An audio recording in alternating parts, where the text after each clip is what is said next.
Okay, so as I was shuffling, all tied up kind of came into view, and then Archangel Michael, root chakra, came into view. So that to me is like, you might be someone that is just feeling like restricted, but it's more of an illusion of what you're experiencing within yourself, not what's actually real in your reality. So then I just pulled, I didn't pull those cards. That was just kind of what I saw as I was shuffling. And so what just came out now was rest and rejuvenation. So you might be feeling called to just, and rest and rejuvenation, this doesn't mean like scrolling on TikTok. And I feel like these are all messages for me from my guides, like quit scrolling around on social media, rest, meditate, do things that are like healthy for your body. And then Garden in the Gate came out. So this card is very much about like, you're standing on this side. So like, you might be somewhere in your life where you are very comfortable with the routine that you've been in, but you're being asked, like, there's this whole other world out here beyond the gate, and you're just kind of restricting yourself on this side. And I'm doing the same thing to myself too. And it's like, there's this whole other world that wants to come through for you, but it's about taking the little action steps to get you to that place. And sometimes I'm really hard on myself. Like, sometimes I don't give myself enough credit for what I do. Sometimes I don't see how much I'm actually doing. And sometimes I'm not doing enough, right? But most often than not, it's just me judging myself and expecting to be somewhere that I'm not right now. And so then Angel of Love came out. So I feel like with this, the Angel of Love card, it's like, you're just so surrounded and loved and protected right now. And you might also be someone that, like, a lot of people in your life or around you, like, see you as this person that's very angelic and loving and nurturing. And there might, like, and then the envy card came out. So this to me is like, there might, sometimes along with this, when you are this light being, right? Like, there often comes with energies that are envious of the things that you've accomplished or where you're at in your life. Like, there's these energies that can also be envious of that. And it doesn't have to be from an ill intent, right? Like, you can, have you ever like looked at a beautiful woman and wished that you were, beautiful in the way she was? Like, you know what I mean? So you can have that envious energy. So it's like, just be mindful of, who you're surrounding yourself around, who's around you at this time. Because energetically, it's what did I hear the other day? I was listening to something, it's probably TikTok. I'm judging myself, sorry. I forgot what I was gonna say. I don't remember, it's gone now. Okay, that's what I get for making fun of myself. Oh dang, that's gonna bug me, hold on. Okay, it was important, so I had to stop and think about it. So I heard something the other day that was like, you are like the people, I'm not gonna say it right, but it's basically like you are like the 5 other people that you surround yourself around the most. So I was like sitting there thinking, like, who am I around the most? And like, I really am around my cats and myself, and then the people that I work with. And so that was interesting to kind of like perceive that. I've always been kind of a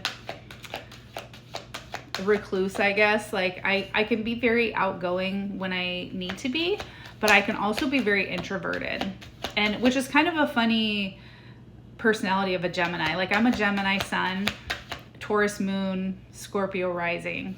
And so my life has been all about like these big shifts and then transformation and then ego death and then big shift, transformation, ego death, like over and over and over. And big things, right? Like when I was 27, I got sober off alcohol, and I've been sober ever since. And I'm 50 now, so I've been sober a long time. Went to nursing school despite having, a learning disability and ADHD, and despite being told that I probably would never be able to do that. And I graduated and I passed the NCLEX, and I've been a nurse for years. And so one thing my mom said to me the other day too was that she's like, you've always been someone who, no matter what you put your mind to, you've always been able to accomplish it. And I feel so grateful that I was brought up like that I had that support that gave me the belief that I could absolutely do anything I put my mind to. So I know, like, even with the business stuff, like, even if I fail at what I'm doing right now, like, I launched my website in November. My dad got sick, ended up, going through hospice and all this stuff for several months, and then passed away. And I went part-time at my nursing job to try to put my business out there and make essential oils, because I love making oils, and offering like healing sessions like Reiki and other healing services. I just like to create and make things. I'm very artistic, very good at pottery. I don't actually have any pottery on my website, but anyway, my point is that even if I fail at this, there is something there is a reason for it, and there's something else that I'm meant to do. Now, I don't know that I'm going to fail at this. I have no idea. I know that I will be successful at what I'm meant to be successful at, but also there's that, yeah, if it's something that I'm not meant to be doing, then something else, another door will open. I'm never going to be in a place where I am not guided and protected and able to have my basic needs met, because I feel like I have like a very big spiritual team around me. I have been saved in situations that most people would not have lived through. And that's a scary thing to say, but it's so true. So I know that I am so guided and protected. And so I know that at the moments when I fail, or at the moments where it feels like I'm failing and life gets really hard, there's always light at the end of the tunnel. And a big part of my path has been to alchemize a lot of that stuff. So if you're connecting with this reading, maybe you are someone that is also on a similar journey. Also, being a Life Path 9 is all about like alchemizing emotions for the collective and mastering, self-mastery, right? And so I'm meant to be here in this life to master something at a level, right? Or to shift things within the collective. And I believe that with my whole heart. Now, I don't know how big that looks. I don't know how small that looks. It might be a very small thing. It might be art. It might be my oils. It might be just being a nurse, right? Like it might not be anything outside of that. I don't know. So anyway, I think just be open to what the universe has in store for you. So maybe there's something coming in for the collective, and I'm feeling like nervous. So maybe there's something coming in for the collective right now, me included, that is a completely different path than what we're on right now. Like, it could be that like nothing happens with the business that I'm trying to create right now, and I go a whole other direction, and I am open to that.